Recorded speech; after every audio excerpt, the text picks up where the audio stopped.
Welcome back to Talking Ball Toronto. I'm Ian Finlayson. That's Zach Phillips, and we What are up? talking ball. We're coming to you Friday, March the 27th, opening day for the Toronto Blue Jays.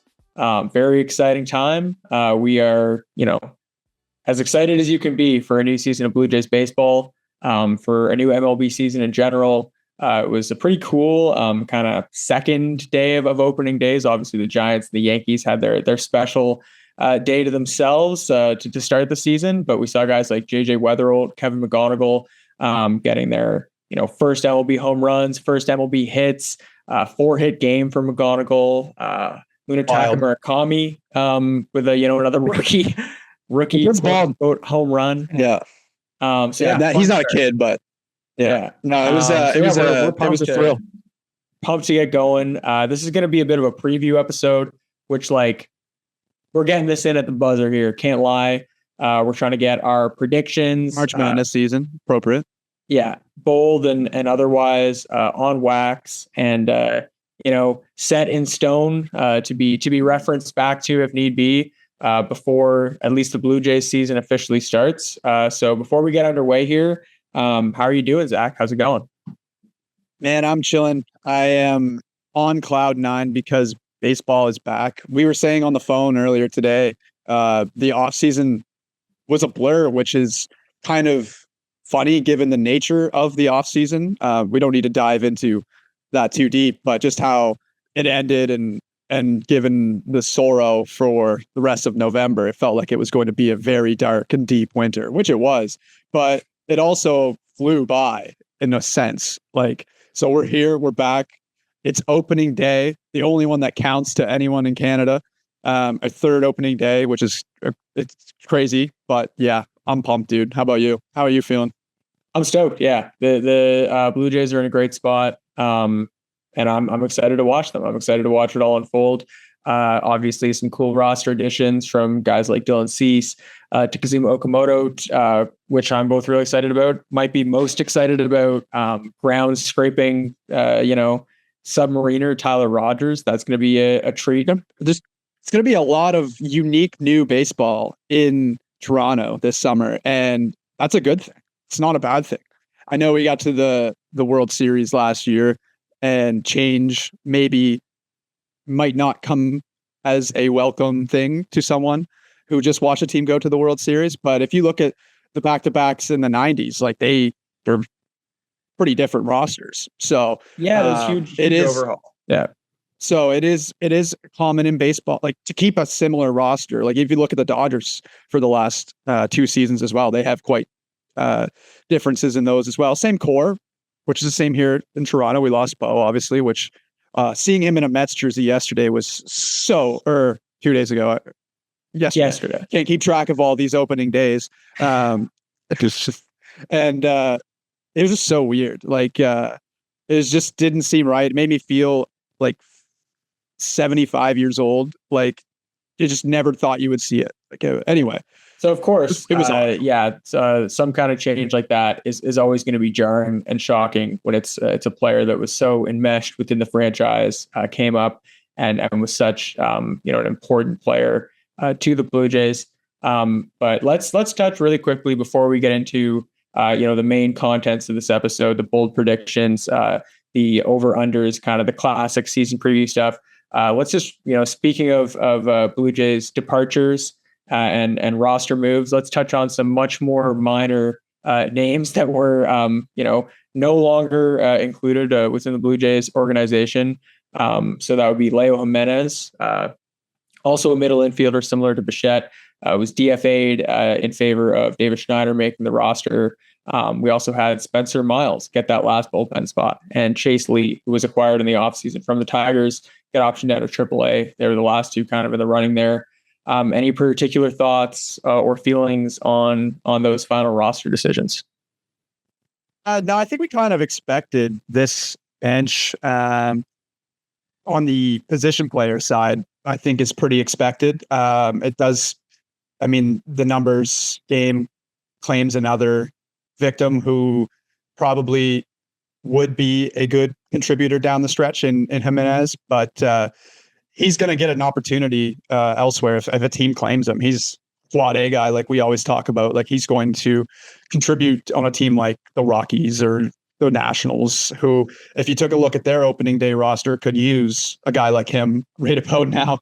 But yeah, nothing too out of jumping out on the position player side, but on the bullpen, and I thought that the final roster spot coming down to 2 Rule 5 eligible guys was pretty interesting, and Spencer Miles winning the final spot and having such few professional innings. I think what we said, it was 12.1 or something in the minors. 14 and 2/3 innings in the minors for Spencer Miles, which is really shocking. Yeah, like I mean, a really cool story for him to, he's gone through a bunch of injuries the last couple of years. And yeah, for him coming over from the Giants and sticking with the Jays, obviously they're going to give him a shot. Who knows how it all pans out? But he can touch upper 90s with his velocity.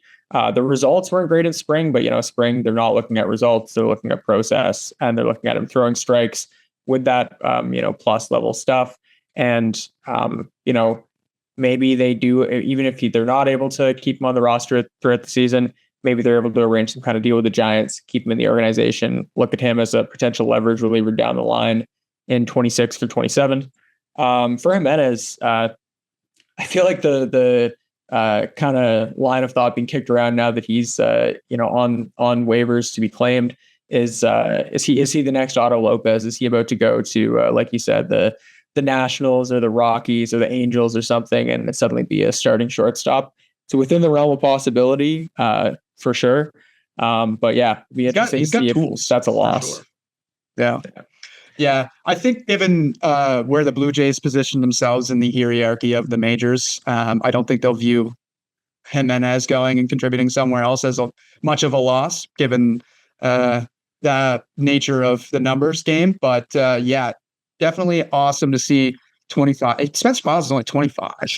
He'll be 26 very soon, I guess. But he's a young. I mean, these Rule 5 guys are usually pretty young, but a lot of potential there if he does parlay this into a more than a cup of coffee. Because if we remember the bullpen decisions at the beginning of last year, we were talking about Dick Lovelady, potentially making the bullpen, and he's far, far, far from any Blue Jays fan's mind as of today. He seems like an entire lifetime franchise ago. Yeah. So absolutely, these guys do come and go, but the Spencer Miles one is pretty cool given the experience level in the minors. I mean, Jacob Barnes was in the Blue Jays opening day bullpen going into the season last year and was coming in mostly in low leverage, but at times when the landscape of the bullpen was shaky, if you guys were down, coming in some bigger spots last year. So it's crazy how things change.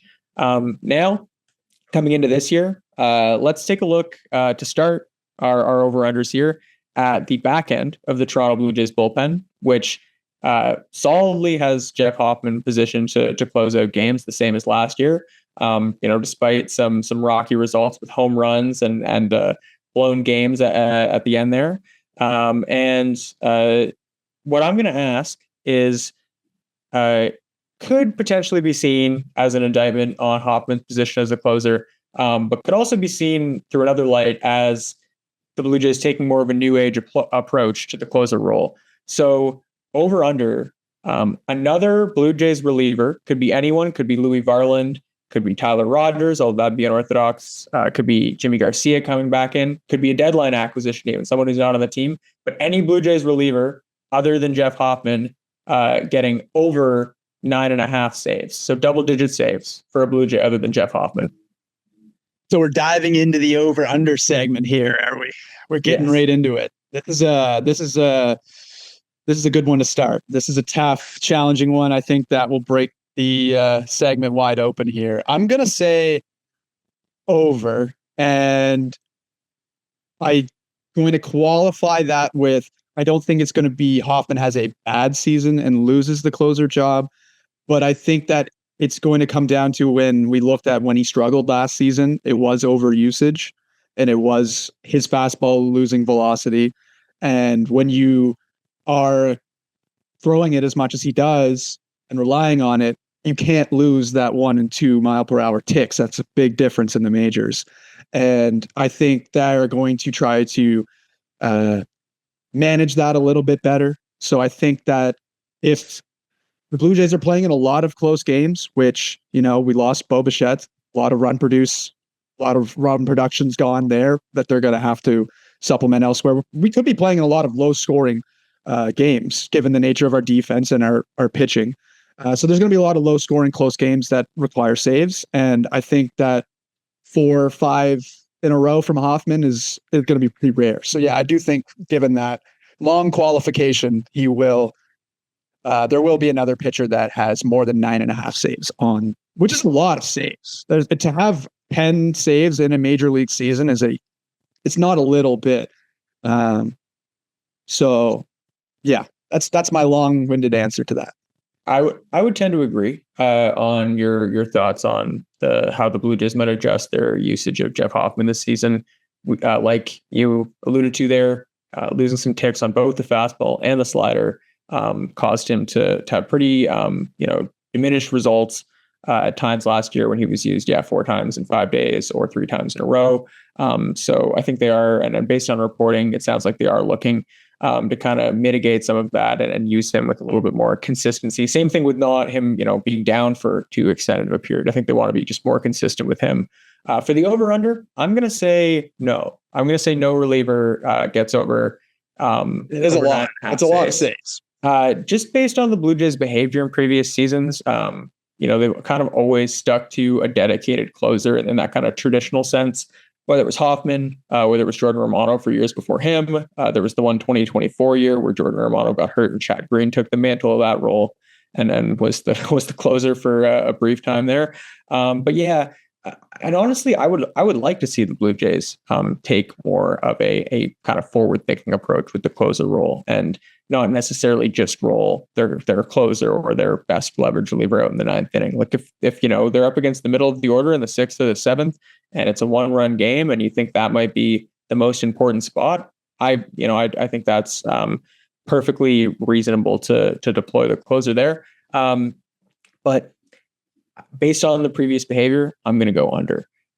Then next, we're going to jump to some of the more obvious ones to knock them out of the way and kind of touch on the big points. So Vladimir Guerrero Jr., franchise player. He was an MVP candidate when he broke out in 2021. He was among the best players in the postseason last year, along with Shohei Ohtani and Yoshinobu Yamamoto. Certainly would have won a World Series MVP had things gone slightly differently. 8 homers in the postseason. But not nearly as many home runs during the regular season. I believe it was 23 home runs last regular season, if I'm recounting correctly. Yes, it is. I pulled it up. Yep. And so obviously there's so much power potential there for Vlad, but aside from that 48 home run season in 2021, the most he's hit is 32. So we're going to go Vladimir Guerrero Jr. Over under. You know what? I'm going to say 35.5 home runs. Well, he hit 36 or more. I think that's a good, what, I'm looking at our over-under list and it's funny. I said something for all of them. We said all of them except for the Vlad home run. So I just did that in the moment here. But I think that's a good one. I was going to say, I think I can look up his betting total here as we talk about it as well. But yeah, I'm banging the over on whatever the number is. He's coming in off of basically establishing playoff run where he dominated. Like there's no other way to put it. He dominated. And I know that was in November and we're now in March, an entire offseason has passed. But at the WBC, those swings, it looked like he didn't even miss a beat. Like it looked like November was last week, like we had talked about off the top of the show. So I am confident in his age, 27, 28 season. He's prime. This is going to be the Vladimir Guerrero Jr. year. If we're throwing bold predictions and over-unders around, I do think so. Yeah. I am similarly bullish on Vladimir Guerrero Jr. I will take the over on 35.5. I don't know if I would be smashing it if it was much higher than that. I think I see high 30s. 40 is a lot of home runs. Yeah, it is. It is. And we all know that Vlad has often been described as he's not a home run hitter. He's a line drive hitter. He's a gap to gap contact hitter. So, and just based on, the kind of launch angle he puts up, it is true that he is a bit more, has more of a propensity for those kind of hard line drives into the gap than necessarily getting a ton of like pull side lift on the ball. And then that's how he hits when he's right. And then it isn't necessarily just pure power, like a guy like Pete Alonso or Nick Kurtz or something that drives his offensive profile. It's that mixed with the plate discipline and the OBP and just the overall contact ability to all fields. So yeah, I think that it's definitely feasible. I think that it seems like he's been getting a bit more lift on the ball and has maybe put that together a bit. And yeah, just based off the most recent sample of the dominant postseason, the WBC where he was also hitting off really good pitching and among the best players there. Yeah, I'll say Vladimir Guerrero Jr. over on the home runs. But I can also see being close. No, definitely. Moving on to the next one here, we've got Scherzer. This one I love. This one I really love. So we've set the line on Maxwell. Even better. Maxwell Scherzer is more fitting though. That's right. That's why I've called him Maximus forever, but I think we should just change it to that.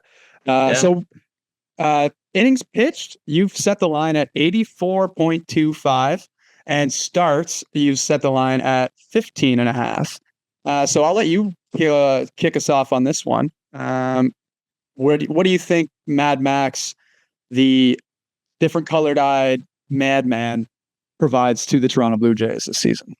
So I'm double checking here, but I believe that I set the over-under for innings at 84.5 because he pitched 85 last year. So it really is he going to pitch more innings than he did last year? So last year was 17 starts, 85 innings, which surpassed my expectations for Max Scherzer last season. Obviously he's a dogged competitor, passionate. He's going to give everything he has. He's Mad Max, right? So he wants to pitch 250 innings, but he's also 41 years old this year. It's hard to maintain physically. You look at his inning totals over the last couple of years. It was 107 and 2/3 in 2023. It was 43 and 1/3 in 2024, and then 85 last year.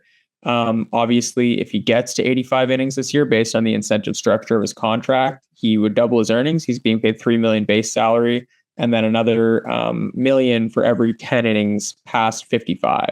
So 85 would get him to $6 million earnings.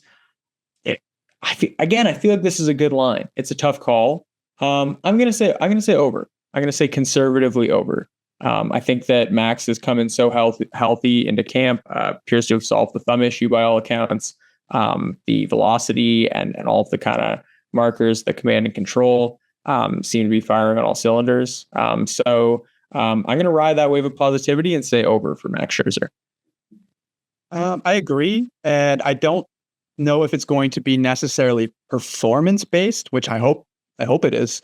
But I think that we've seen already at the start of the season the rigors of 162 taking their toll on the rotation, and I think that when Max was first signed, as everyone's like, "Oh, we have 8 starting pitchers," but we talked about it on the last episode, that gets cut down pretty quickly, and it did. And I think the Max Scherzer signing was a direct cause of Trey Savage coming into camp with a shoulder impingement.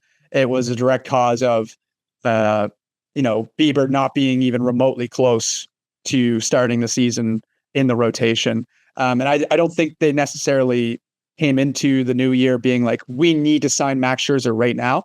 And then I think it kind of came down to Max Scherzer was still available and he's here and we need help. So I think when they said we need help, they're going to use him. And I think they're going to, as long as he's not serving, we saw the velo was good in spring. So, and the back's good, the thumb's good. If he's healthy, that was the only reason he didn't pitch that much last season. We needed an extra starter because we had Eric Lauer in there for a while. Easton Lucas was up for quite a bit. So we needed arms last season. It was just a matter that Max wasn't there. I think he would have pitched much more last season had he been healthy. So if he's healthy, I agree. Absolutely. Now we're going to transition to the youngest pitcher on the roster from the oldest. And he is currently on the IL, Trey Savage. So last season, Trey Savage's innings load jumped to 139 and 2/3. We had heard rumblings, from people that, know some people in the Blue Jays player development system, that Trey's innings cap was 140 innings. So came in just under that total between the minors, the 3 regular season starts and postseason, phenomenal, sensational, obviously postseason run by Trey Savage, record breaking. But now, obviously dealing with this right shoulder impingement, pitches from such a high release point, so it's not hard to put 2 and 2 together exactly how that probably came to be there.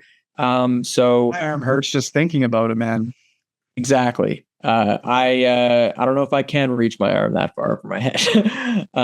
So for Trey this year, I've set a pretty high and pretty might be a bit of a reach of an over-under here, but for him to beat his innings total from last season, so 139 and 2/3 innings and a half, will he surpass his innings total from last year or pitch 140 or more innings? I hope so. As a spectator of the sport, he's just to watch him pitch is it's like Skeens level kind of like, damn, he's dominating.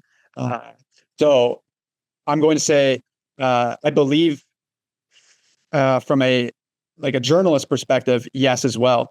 And I do think that because the Jays need him to, if they want him to be a frontline rotation guy down the line in 2 seasons, if he wants to become a Kevin Gausman, Dylan Cease, Shane Bieber, he's going to have to throw 180 innings, 175, 100.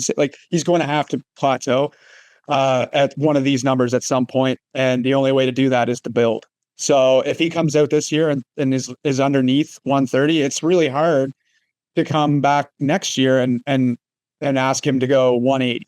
Now he's getting older, and that jump becomes a little, nicer, if you will, on the arm, less strain. You're not asking a 24-year-old to jump from 80 to 180, but I still think you got to build on his arm history. You just got to build on it. So I think as much as they want to baby it and take the Dodgers approach, we need our quality arms and our quality innings in October, I do think they need him to throw, and I think they understand that. Fair. For you, Savage, it's tough. Gaming it out in my head. Obviously, he's built up to I think 2 innings, 35 pitches, and then I think he was supposed to get out for a 3-inning outing. Over the last week, I haven't heard specific reporting on that. But he could potentially be fairly close if there's no setbacks or anything like that. I think it's entirely feasible that he builds up, is debuting late April, early May. And in that situation, it's totally feasible that he reaches that innings total. I don't think I included this caveat off the top, but including postseason innings, I would say for this innings total for him this season. However, there's also an equally likely scenario that there is setbacks and he doesn't debut until later in the season, especially with arm injuries like this. We often see, we often see unforeseen, things arise and players, kind of end up chasing their season and getting behind the 8 ball there. So yeah, this is a tough one. I'm going to take the under. It's pessimistic. choice on my part, but I think that he'll probably miss out on it by a little. But still expecting Trey to pitch for the Blue Jays this year, pitch some big innings for them, hopefully into the stretch run of the season and into October. Yeah, no, it's definitely tough to imagine him surpassing last year's total if he's not throwing the same amount of time frame. Like he was pitching by this point last year. So it's going to be tough for him to pass that. But if it is just a minor setback, 2 weeks, 2 weeks down the road, we are looking at Trey rejoining the club, and wherever we will be at that juncture, I think he could get there. But yeah, I definitely totally agree with what you're saying there. Now that we're touching on, postseason forward-looking stuff, like you said, taking the Dodgers approach and planning out the innings load for the season with eyes on October. Let's address an October over under here, and this one is a little touchy. It might hit the nerve on some people here because it's hard to imagine. I'm bracing myself already. You should as well at home if you're listening. It's hard to imagine after the magical storybook run that the Blue Jays had last season, them not being as successful, especially with the group they had and how much belief the city had in those guys. So I do say this tentatively, but over under 0.5 postseason wins for the Blue Jays this season. I'm going to take the over.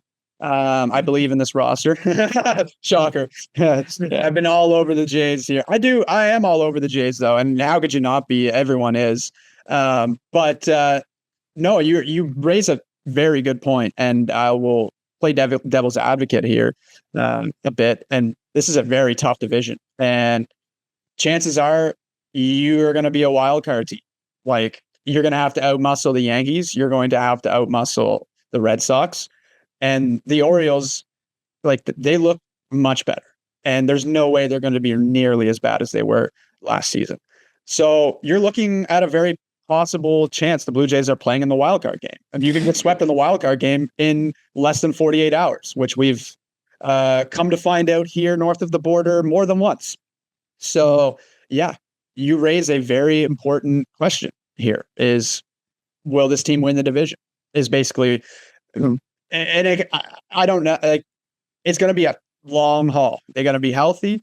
And the starting pitching is going to have to be as dominant as it has been. And that's asking quite a bit. But I do think the additions that they made equal last year's roster. If not in the same ways, they're not as good hitting, at run production, but they might be better in setup against lefties and stuff like that. Like, you know what I mean? Like, Okamoto puts the ball in play.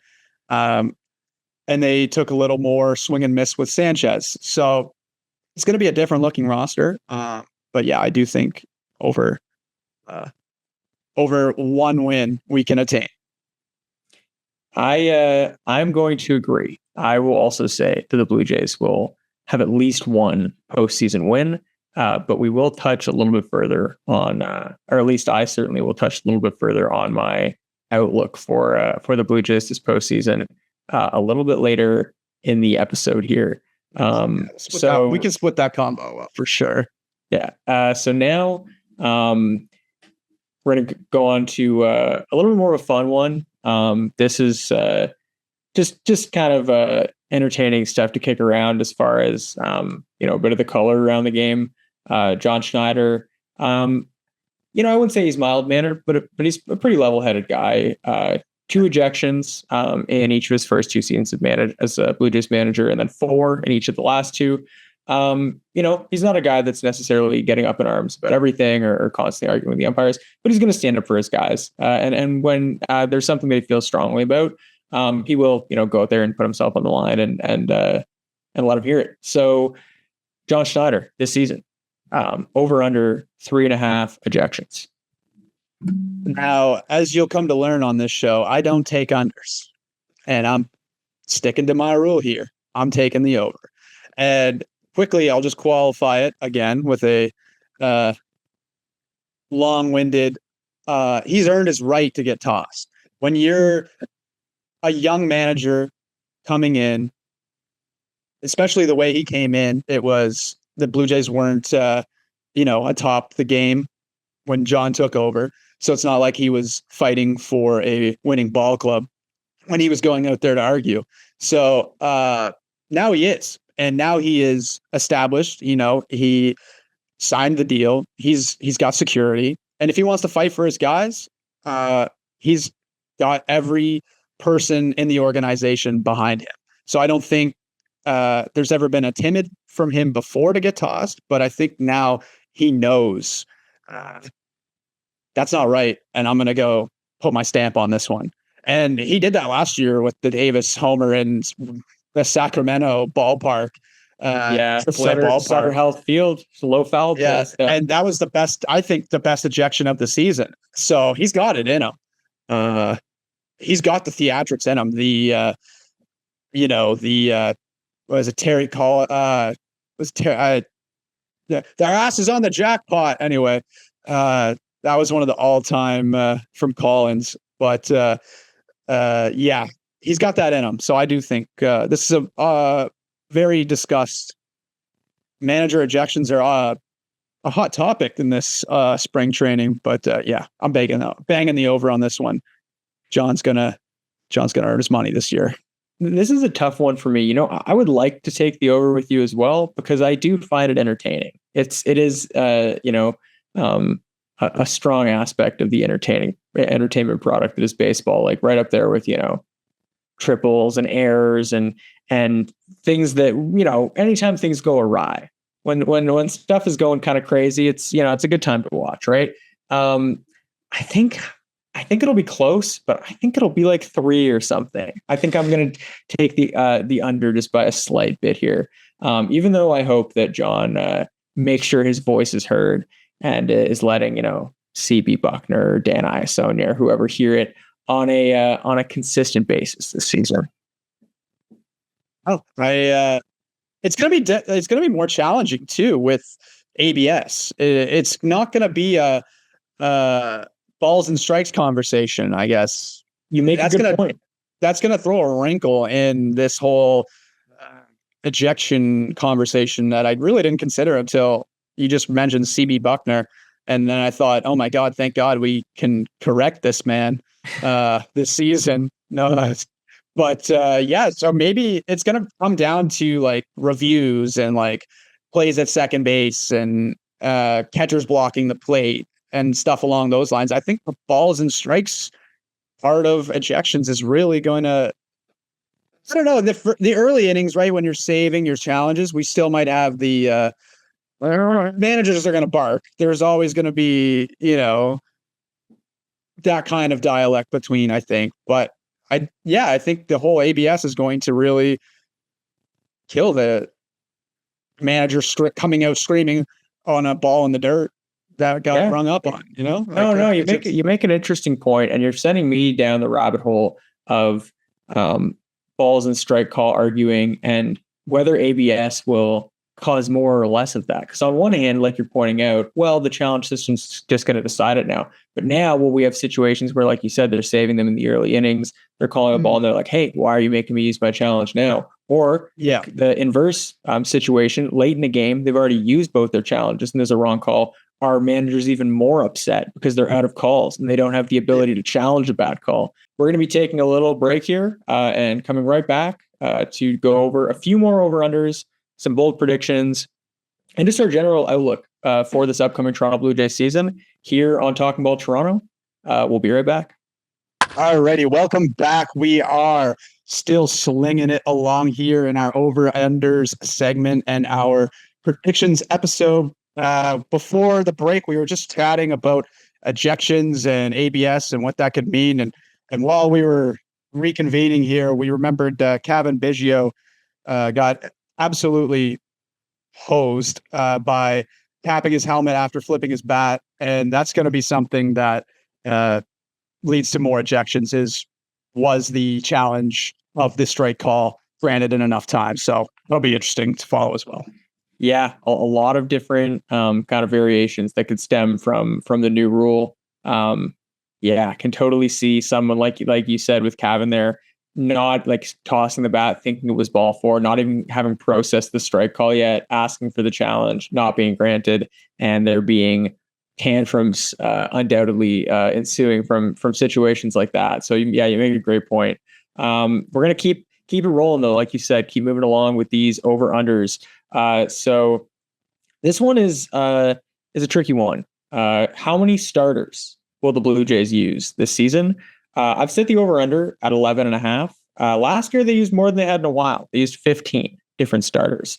Like counting openers. Yes, counting openers. So, of course, we have Louis Varland opening some games, but we also had your Easton Lucases and your Paxton Schultzes and your Jose Ureñas of the world, making all different kinds of spot starts there. I believe there was even a Casey Lawrence, in the system for 24 hours start, which of course all culminated in a run to the World Series, interestingly enough.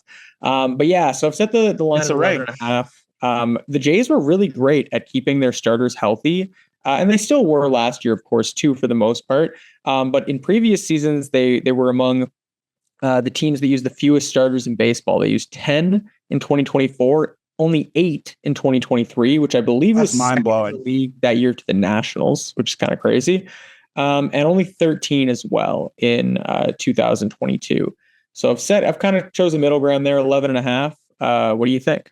I'm going to take the over again, just because I do think it's going to be tough keep this group healthy through 162. I can't believe that. I knew we had a really good year 2 years ago, but 8 is wild to me. So yeah, I do think that it's going to be openers, piggybacks, Eric Lauer as length. Like there's going to be some jerry rigging, if you will, with the rotation, which will add to that total. And I think the Jays organization is more open to using openers than, not that they haven't been open to it in the past, but I think that there's going to be some situations there'll be more situations this season than in seasons past. The bullpen day is becoming an acceptable approach to winning a baseball game and not just an emergency situation. Touching on the 2023 quick there, just to close that loop. So their starting rotation that season was Chris Bassett, Jose Barrios, Yusei Kikuchi, Kevin Gausman, and Alek Manoah. So those 5 all started games. The only other 3 pitchers who started games were Hyun-Jin Ryu, who came back from Tommy John surgery late that season after the trade deadline. Remember, he kept being referred to as like a deadline acquisition. He came back and started 11 games and kind of filled in for Manoah there. And so that's 6 pitchers covering the rotation. Only 4 other games were started by 2 other pitchers. Trevor Richards opened 3 games, and Wes Parsons made 1 start, which I don't have it up in front of me right now, but if I remember correctly, was on the final day of the season. So that is, if you don't count Wes Parsons making a start on the final day just to, keep guys fresh, they basically used 7 pitchers that year. Remarkable stuff. Just speaks to the durability that we've often talked about with those guys in Bassett, Barrios, Gausman. Like Barrios led the majors in innings pitched from 2019 to 2024. It's not, don't quote me word for word on that stat, but it's something along that. All of those guys those years, and all of those guys are in the top 5 10 in innings pitched over the last 5 years as well. It's here. Obviously Bassett not on the roster anymore, but some remarkable durability that the Blue Jays got out of the rotation the last few years. I'm gonna go with you on this one. I'm also gonna go over on 11 and a half, because I mean, even if you count on all 3 of Trey Savage, Jose Barrios, and Shane Bieber coming back from injury and making starts for this team, which of course is not a certainty. Who knows which way some of those injuries go. But let's say they do, which looks like it could be a possibility. That's already 8 starters right there. So yeah, I think that it's likely. I might have set that under a little bit low, honestly, if we're given the historical context of this team and these starters. I think 11 and a half is a reasonable. But yeah, it's going to be tough to be under that for sure. Yeah. So moving on, this is also tied into that. We'll touch on this one very briefly because it is a pretty kind of micro aspect of the Blue Jays roster. But Grant Rogers, who currently profiles to be the number 6 starter at AAA, is the opening day starter for Buffalo and started the most major league spring training games for the Blue Jays of any of their depth options. Over under 4.5 major league starts for Grant Rogers this year.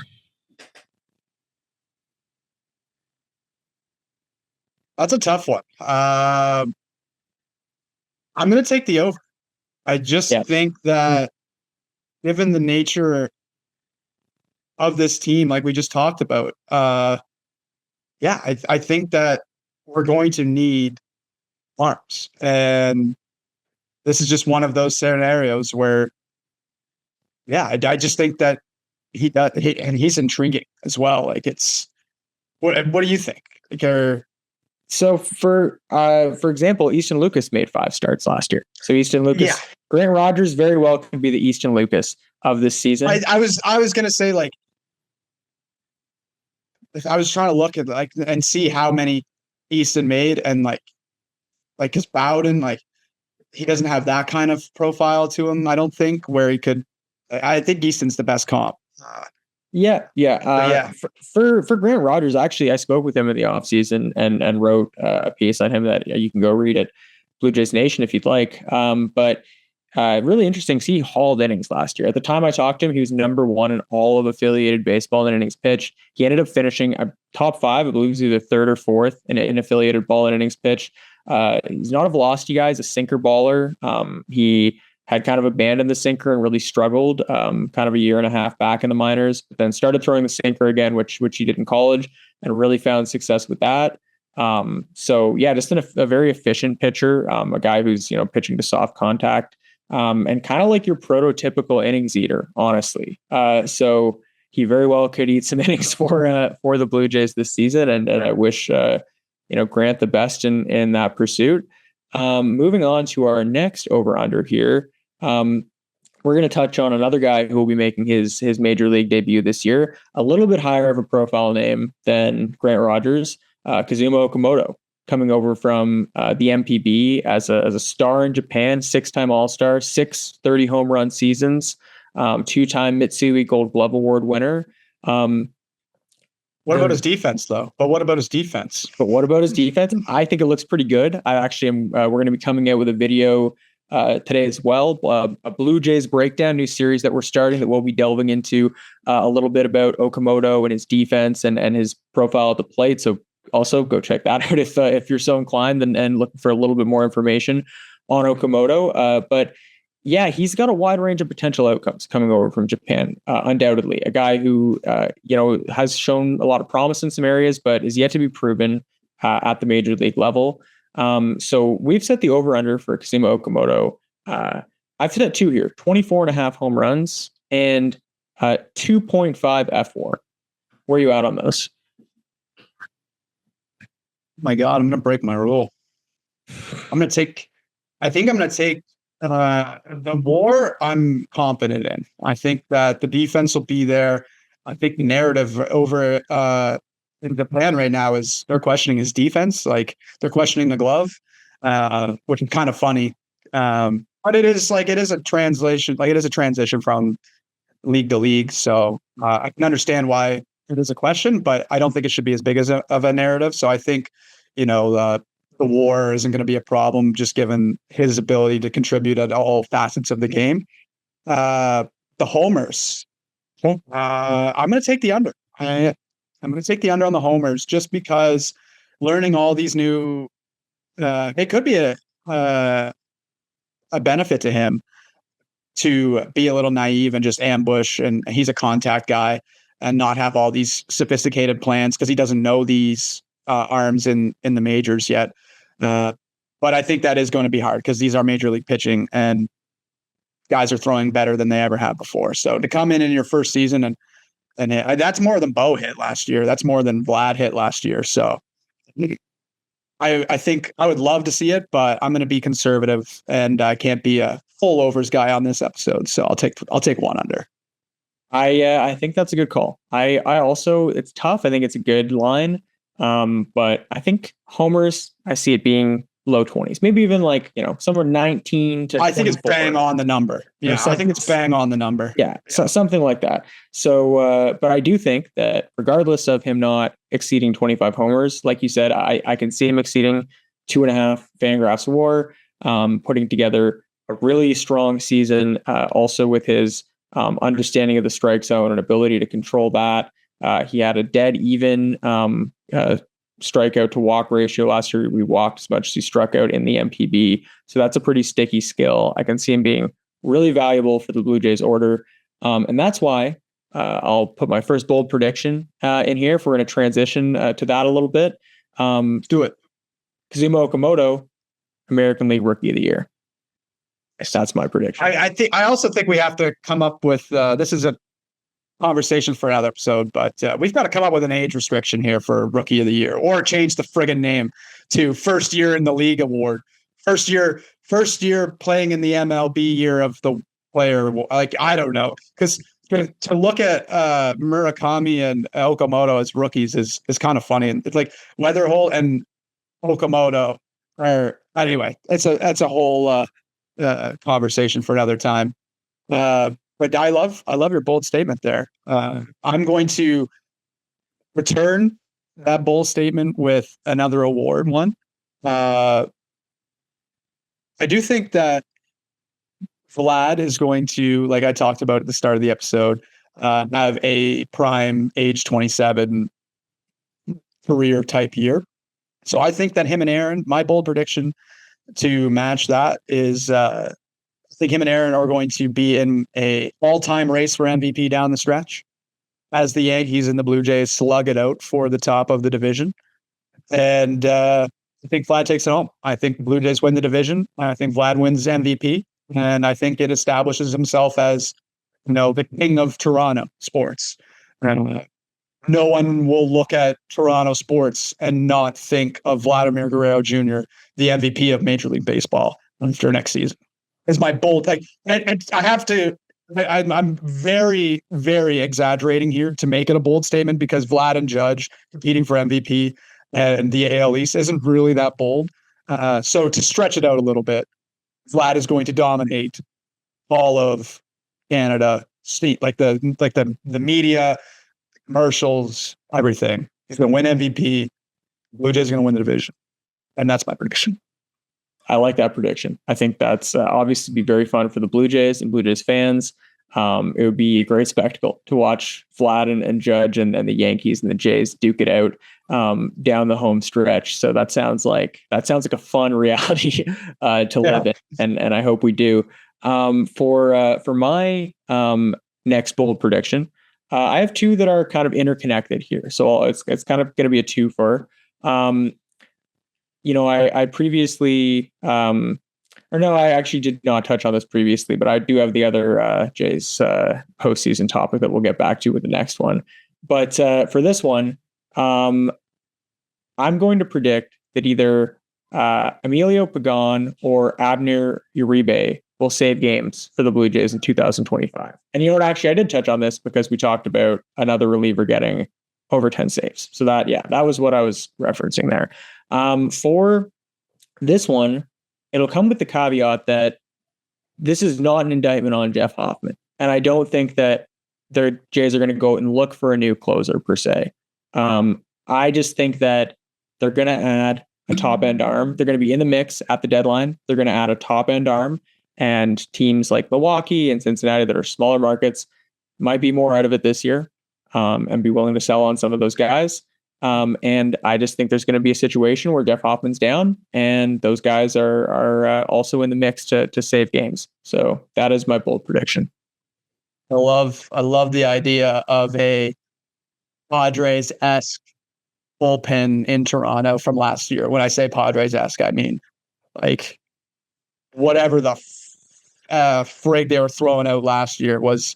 Mason Miller is the best closer in the game, and then you have two closers on top of that.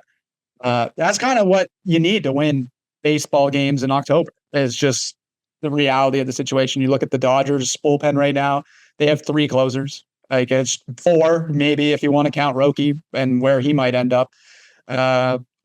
So I mean, yeah, bring me a flame throwing back end bullpen guy, and we will not have any complaints from single person in Toronto.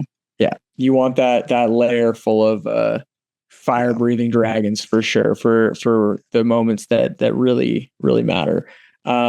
Next up, I think it's your turn. I think time for you to throw out another bold one here. I have plenty to throw around here. My favorite one actually is this one. Madison Barger will win the Silver Slugger Award at the utility position. And I had to go bold. I had to go big on this one because if we're going to call this segment bold predictions, we've got to make some bold fucking predictions.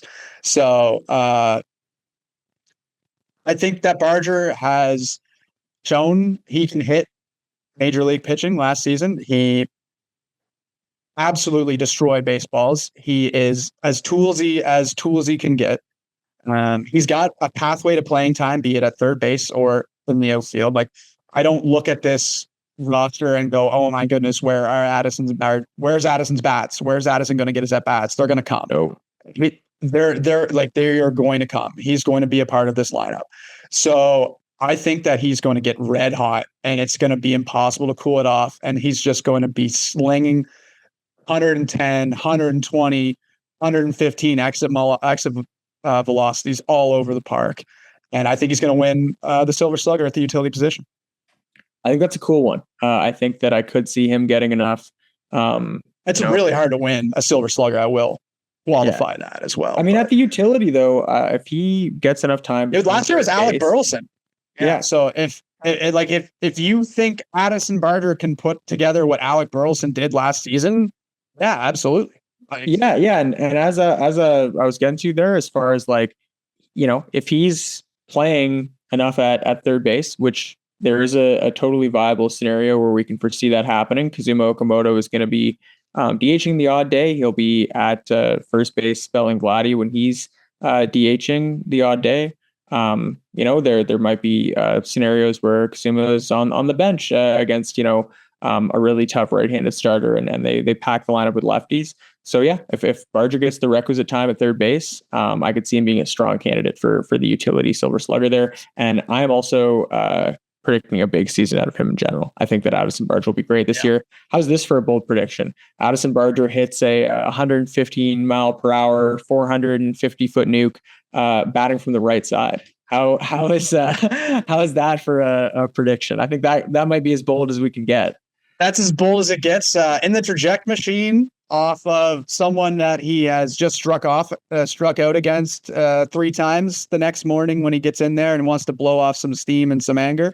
Yeah, I think we'll take the over on that. But on a major league field, maybe not just quite yet. But what a cool thing to say, that I can launch absolute missiles from both sides of the plate. And yeah, I don't really hit from the other side. Yeah, absolutely. And just to wrap up here, this is going to be the last bold prediction for us before we sign off and get into the 2026 Toronto Blue Jays season. Wow. Cool saying that. Quick. So I'm sorry for this prediction, everyone. This ties into, the Jays over under 0.5 wins in the postseason, which we both said they would win one. I believe the Jays have a good enough team to get back to the postseason, certainly to win a game there, whether it's in the wild card or in the division series, and make some noise. But I'm going to predict that the Blue Jays, and this isn't really that bold, I guess, but do not make the World Series this year. Only 2 teams make the World Series every season.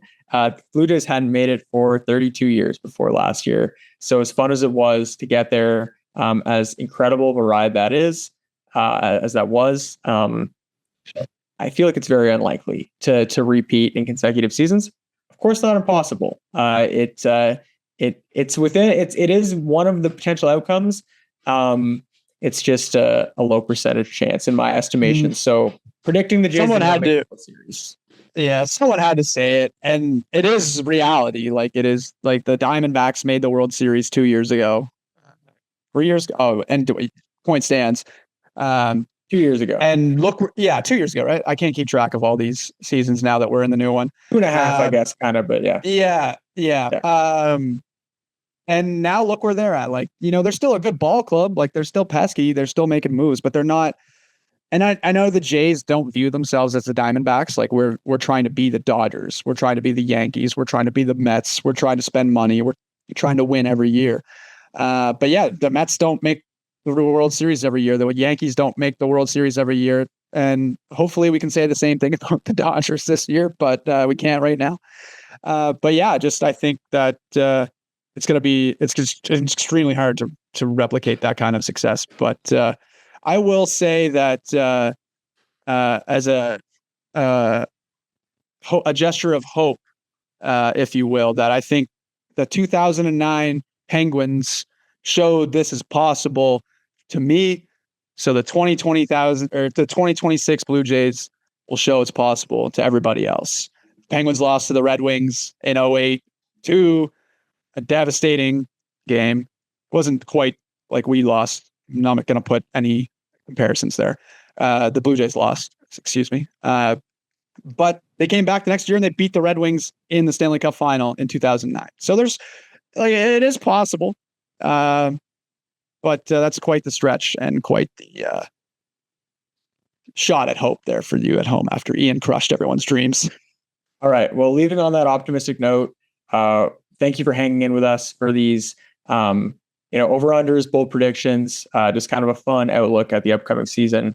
We'll be coming to you with weekly episodes throughout the year, just getting into everything that is Blue Jays. So we're very excited for the season, excited to have everyone joining us, and we'll leave it at that. This has been Talking Ball. Take it easy.